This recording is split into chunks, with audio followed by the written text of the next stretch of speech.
Nesse mês, o Ministério Público de Santa Catarina emitiu uma nota preocupado com a violência, principalmente contra as mulheres. Em todo 2020, segundo dados do Ministério Público de Santa Catarina, foram 44 mil boletins de ocorrência registrados por violência doméstica. Aqui em Itajaí, tem a rede de atenção integral a pessoas em situação de violência.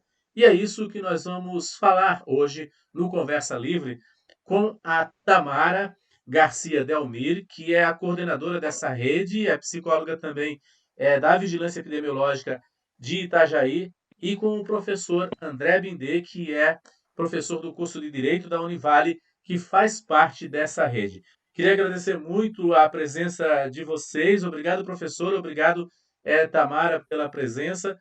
Professor e Tamara, como que funciona essa rede? Há uma preocupação bastante grande, né, de violência contra a mulher, mas não é só contra a mulher, né, contra a criança, contra o idoso. Teve aí o agosto lá de mês de atenção à violência contra o idoso, né? Como é que funciona aqui em Itajaí toda essa rede? Bom, acho que eu posso. Pode ser. Então, boa tarde, né? Obrigada aí pelo convite. É um prazer estar aqui com vocês também. Bom, sim, a rede, ela é a rede de atenção integral às pessoas em situação de violência. Então, justamente são todos os públicos, né? Em especial os considerados públicos vulneráveis, que são as crianças e adolescentes, mulheres, idosos, né? Pessoas com deficiência. Então, a rede ela atua tanto no sentido de procurar qualificar cada vez mais o atendimento, né, a essas pessoas, a qualquer que seja pessoa que esteja em situação de violência, como também atuamos no sentido da prevenção, né, com ações, eventos e campanhas de prevenção. E aí, né, normalmente cada evento ou ação ou campanha tem um foco específico, né? A campanha de combate à violência doméstica contra a mulher, ou então de combate à violência sexual contra crianças e adolescentes, e assim por diante.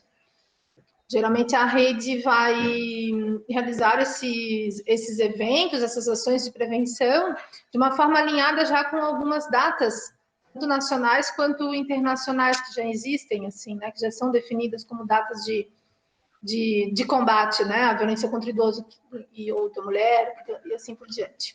Uhum. Professora, a Univale ela faz parte, né, dessa rede também, né? Como que vocês trabalham junto com a rede de atenção?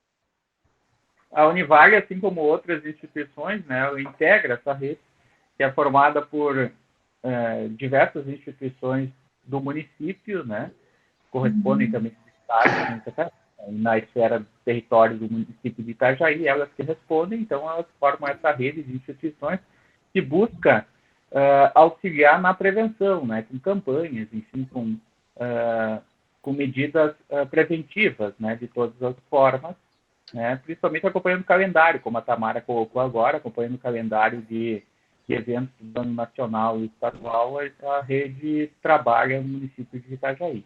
Uhum. Hoje é importante que haja esse envolvimento, né, da academia também nessas questões, né, professor? Principalmente curso de direito, que vai formar aí futuros operadores do direito que vão lidar com essa questão no dia a dia, né?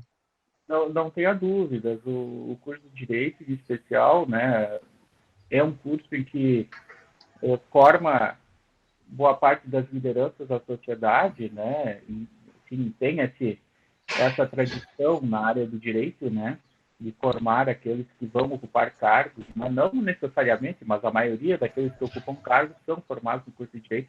Então, o curso de direito trazer esse dado, né, trazer as informações de fora para dentro do mundo e estudar elas e depois levar novamente, né? A academia também tem o papel de fazer essa via de mão dupla, né? De levar novamente as informações analisadas, pesquisadas, estudadas e levar para a sociedade, né? Através da sua pesquisa, do seu estudo, é muito importante dar essa fundamentação, né? Que as ações necessitam, né? Você mesmo começou falando de um dado que foi o número de registros, né? Aqui no município de Itajaí. Então, isso tem que ser estudado no âmbito acadêmico, né? além para a gente entender esse fato social, né, que vem ocorrendo e poder trabalhar com perspectivas para solucionar essas situações. Uhum. Agora, Tamara, há uma preocupação bastante grande, né, aqui em Itajaí, tanto que tem essa rede de atenção, né? Onde está instalada a maior parte dessa violência? É de abuso contra criança e adolescente? É contra idoso? Onde está instalada a maior parte dessa violência? Certo, Amori. Inclusive, com relação a isso, né, esse levantamento de dados, é importante destacar, assim, nós temos algumas fontes de dados, né? Uma delas é a especificamente no setor da saúde, que daí é, portanto, o setor onde eu atuo, que é a vigilância epidemiológica, que nós temos a vigilância das violências, que é o setor que nós recebemos as notificações, que a notificação ela é compulsória dos Uhum. casos de violência, e então, a gente tem um levantamento, daí tem o SINAM, né, que é o sistema para onde essas informações são digitadas, compiladas, armazenadas, né? E aí nós, enquanto Vigilância das Violências, realizamos um levantamento no ano passado, que foi uma série histórica das violências no município de Itajaí, do período entre 2009 e 2018. Até vou mostrar aqui, né, estou com um boletim epidemiológico, um exemplar aqui em mãos, né, que seria esse documento aqui, né? Então, enfim, a gente traz uma série de informações e aí justamente, né, tem os dados aqui, os gráficos com relação ao que foi mais notificado ao longo desse período de 10 anos. E aí o que a gente tem realmente aqui são assim, o perfil, né? Esse perfil das vítimas, digamos assim, são do sexo feminino, gênero, né? Isso vale para qualquer faixa etária, porque até mesmo nas violências contra criança e adolescentes também a gente percebe isso, né? E aí o grupo das mulheres, né? Entre os adultos, então também a gente vai ter uma disparidade assim bem grande. E da mesma forma, isso se aplica também quando é na violência contra a pessoa idosa, né? A mulher idosa, né, acaba tendo mais notificações do que homens. E assim, o que a gente acaba tendo desse banco de dados, que é do sistema de saúde, o SINAM, então, justamente a violência contra crianças e adolescentes e a violência doméstica contra mulheres, né, é a que tem maior prevalência. Só que é importante a gente colocar aqui que nós temos outras fontes de dados, porque a violência ela vai envolver uma rede intersetorial, né? Justamente por isso que a gente tem a rede e tudo mais para fazer essa articulação entre esses diferentes serviços, que envolvem principalmente a saúde, a assistência social e a segurança pública. E aí a segurança pública tem o seu próprio banco de dados também, que vai ser através justamente dos boletins de ocorrência, né, dos atendimentos da Polícia Militar, a Polícia Civil e tudo mais. E aí é interessante, né, trazer esse esclarecimento de que, conforme a gente vai aí fazendo, às vezes, um levantamento, até mesmo para comparar nossos dados, nem sempre eles coincidem, né? A gente não tem a mesma quantidade de notificação na saúde, por exemplo, de violência contra a mulher, não é a mesma quantidade do que se tem de registro de ocorrência, de boletim de ocorrência, né? Então, de toda forma, sim, eu posso, né, falar aqui com relação ao meu lugar de fala aqui, né, que é da saúde, os dados que a gente tem do SINAM, né? Mas, a princípio, assim também, por a gente ter essa articulação com a rede, nós sabemos que nos últimos anos, né, até o ano passado, infelizmente, Itajaí veio no campo da segurança pública, Itajaí estava liderando no estado de Santa Catarina com relação à quantidade de ocorrências envolvendo de situações de violência doméstica contra a mulher. Né? Infelizmente, a gente ficou aí, né, alcançamos aí no ranking, né, eram os municípios de Santa Catarina, se eu não me engano, era Itajaí e Chapecó, os municípios que estavam assim, né, com essa situação, maior índice de violência doméstica contra a mulher, e que, inclusive, justamente por conta disso, foram os primeiros municípios de Santa Catarina a implementarem a Rede Catarina, que é um programa específico da Polícia Militar que atendia especificamente as mulheres em situação de violência que estão com medida protetiva, né? Uhum. que é todo um processo, né? Ela precisa fazer boletim de ocorrência, solicitar medida protetiva e a partir de então ela passa a ser acompanhada pela Rede Catarina. Então não foi por acaso, né, que foram os primeiros municípios de Santa Catarina justamente que implantaram esse programa. E, felizmente, o que a gente tem, né, a informação que a gente tem do nosso batalhão da Polícia Militar, é que do ano passado para cá diminuiu esse índice, né, comparando com os anos anteriores. Pelo menos do registro de boletins de ocorrência, né? Não necessariamente isso quer dizer que às vezes entre a situação acontecer e ser notificado na saúde ou ser registrado, a gente sabe que muitas vezes nem todas as situações são notificadas ou registradas, né? Ficam naquele desconhecimento dos órgãos Públicos, públicos né? oficiais. Isso. Professor, esse apoio... Pode falar, professor. Não, eu queria só manifestar que é interessante complementar a fala da Tamara, que a rede, ela trabalha, vamos dizer, a gente tem essa ideia de rede, né, como uma reunião de vários órgãos, mas cada órgão, né, representa a sua atividade, né, e ela reúne esses órgãos que institucionalmente devem cumprir o seu papel. A rede, então, serve como uma forma de verificação de dados, como uma forma de auxílio nos bastidores, né, como uma forma de incentivo através de campanhas, enfim, mas a atividade fim, vamos colocar assim, a atividade específica, né, ela é de cada instituição, né, a Polícia Militar, cada um atua no Ministério Público, cada um atua na sua esfera de competência, mas ao mesmo tempo os dados e as informações são compartilhadas para que campanhas, né, de educação sejam e outras atividades sejam realizadas. Isso é importante destacar. Mas eu queria perguntar para vocês, todo esse apoio, né, é muito importante na questão, o apoio jurídico, né, professor, né, Tamara? São importantes. O próprio Disque 100 e tudo mais para que estimula a denúncia, né, são importantes para ter esses dados, para que daí possa se fazer campanhas contra a violência e tudo mais, né? Exato, né? Porque, assim, é algo que posso estar respondendo, depois qualquer coisa para o professor André, né? A importância disso, né? Do sistema, dos bancos de dados e tudo mais. Porque, se a gente for pensar justamente em... A gente vai fazer uma campanha, um projeto, seja o que for, de prevenção, isso envolvendo o município, diferentes secretarias, órgãos, né? Seja do governo ou não, e a sociedade num todo.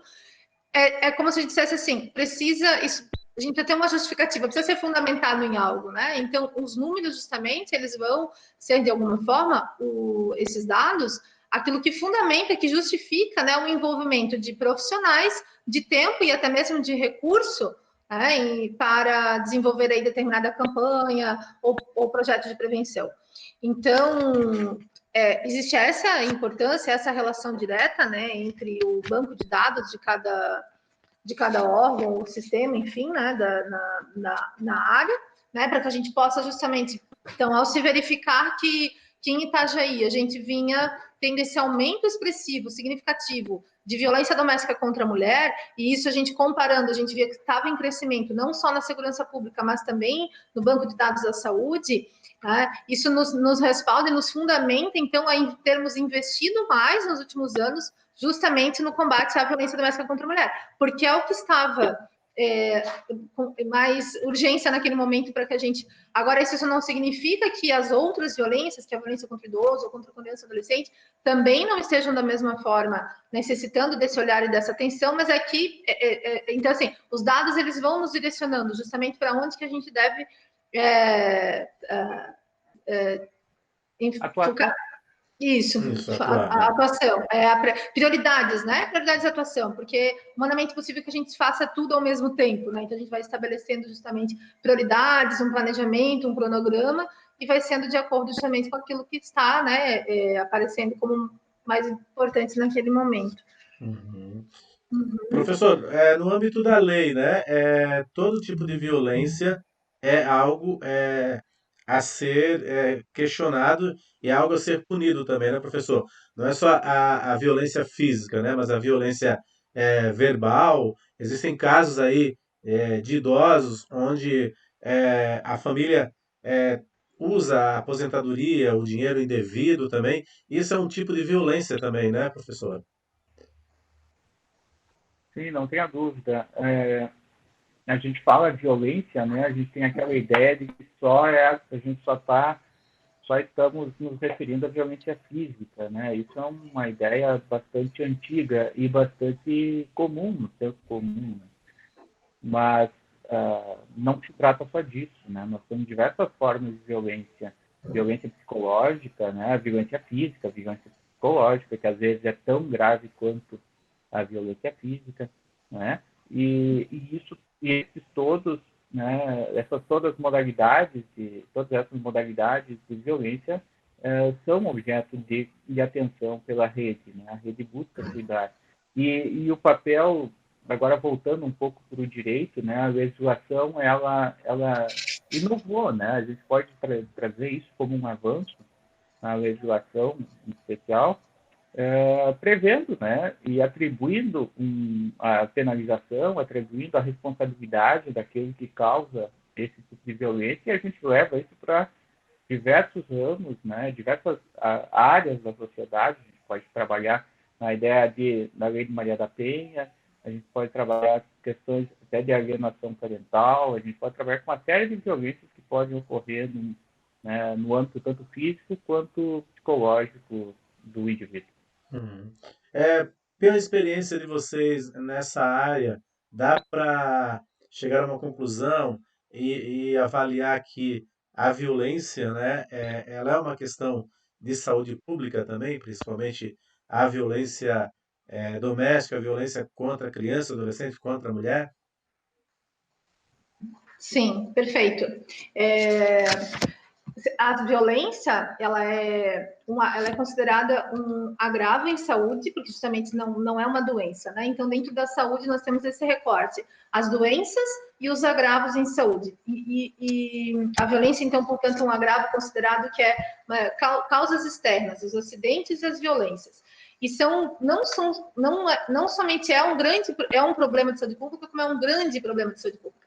A Organização Mundial de Saúde, inclusive, ela já vem há pelo menos 2 décadas, né, alertando sobre isso, né, sobre a violência, a dimensão que ela tem, o quanto ela afeta, né, a questão da saúde em diversos aspectos, porque daí a gente vai falar assim, os efeitos diretamente na saúde da pessoa que está vivendo essa situação, da família que está numa situação de um contexto de violência, e também se a gente for trazer isso para a esfera assim da a saúde pública no todo, o sistema, o quanto ele é afetado, né, porque justamente assim demanda muito atendimento e gera muitos gastos em saúde, né, os atendimentos das situações de violência. A violência ela já tem há muitos anos, isso não é só no Brasil, isso é global, né, enquanto um grande problema de saúde pública, justamente pelo índice de mortalidade, né, o alto índice de mortalidade decorrente das violências, né, e da morbimortalidade também, no sentido que nós temos as consequências, né, as ditas sequelas, né, que podem ser originadas aí ao sofrer uma situação de violência. Então, Automaticamente também, por exemplo, racismo e preconceito entram nessas questões também, né? Porque deixam mazelas e provocam violência, inclusive física, né? Também entram nessa questão. Como é que a rede trabalha essa questão também? eu vou fazer comentar brevemente sobre isso e passar para o professor André, né, a palavra, mas assim, até porque a gente vai entrar no âmbito que o racismo, né, o preconceito, ele está aí dentro, né, uma das coisas, né, que o racismo promove, né, que está ligada é a questão do preconceito, mas a questão do racismo, ele é crime, né, então isso já está, existe uma legislação, então nem toda situação de preconceito necessariamente está cometendo o crime do racismo, porque pode existir preconceito de outras coisas, não necessariamente relacionadas a essa questão do racismo.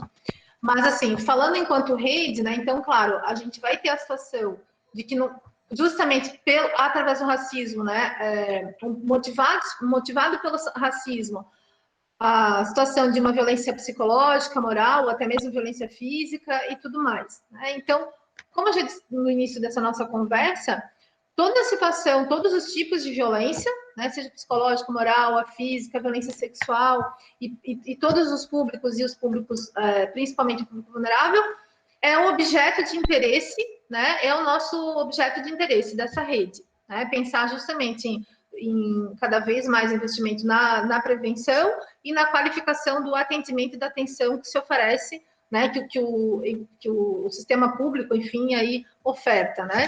Então, está dentro, né, dessa nossa área de atuação. As pessoas que são vítimas, né, ou que estão em condição de sofrimento por conta de uma situação de racismo. Mas acredito que o professor André, questão assim dessa parte do racismo, a legislação, então possa contribuir melhor do que eu. Na esfera jurídica, né? Eu quero só dizer o seguinte, né? Ele foi muito bem colocado pela Tamara, né? Por vezes ele também é o propulsor, né? Ele que desencadeia uma situação, né? De uma violência física, por exemplo, que a gente vê, né? A gente viu, ficou na mídia por diversos dias, semanas, né? A violência física que levou ao óbito americano, né? Com o joelho no pescoço, enfim, com diversas outras situações, inclusive do Brasil. Então, o racismo ele pode desencadear uma violência física, não que sozinho ele já é o bastante. Só aqui tem um ponto que eu quero registrar, Almeri, que eu acho que é oportuno pelo seu questionamento.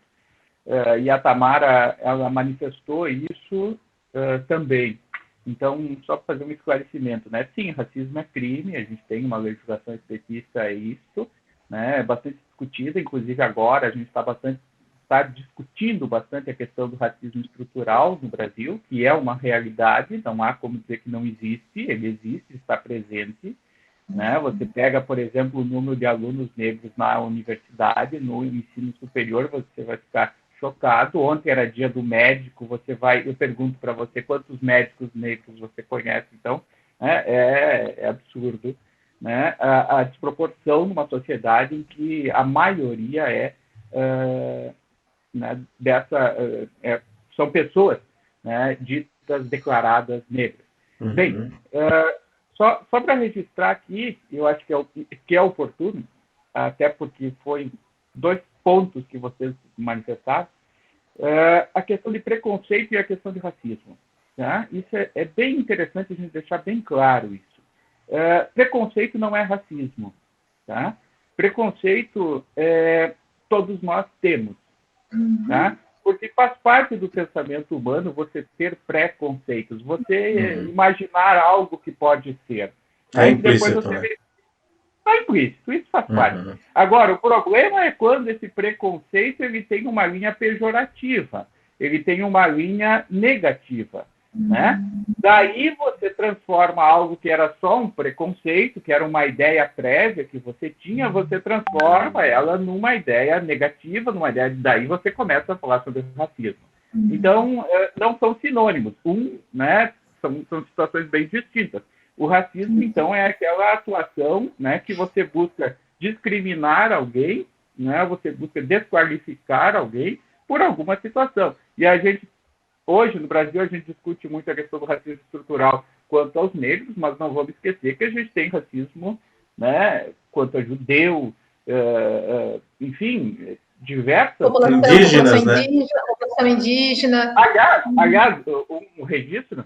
Eu participei de um evento em que um indígena se manifestou, era um dos convidados, e o indígena disse assim, olha, se eu fosse discriminado, eu seria muito feliz, porque significa que eu faço parte da sociedade, né? Porque a sociedade nem me reconhece, então ela nem consegue me discriminar porque ela não me reconhece.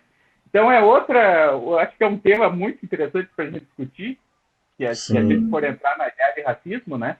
Mas que já vai fugir da nossa entrevista aqui, mas é um tema que a sociedade precisa debater, e ela precisa dar uma atenção, porque isso é um fator que desencadeia uma série de violências, né? Uma série de desdobramentos tão graves quanto o próprio racismo em si.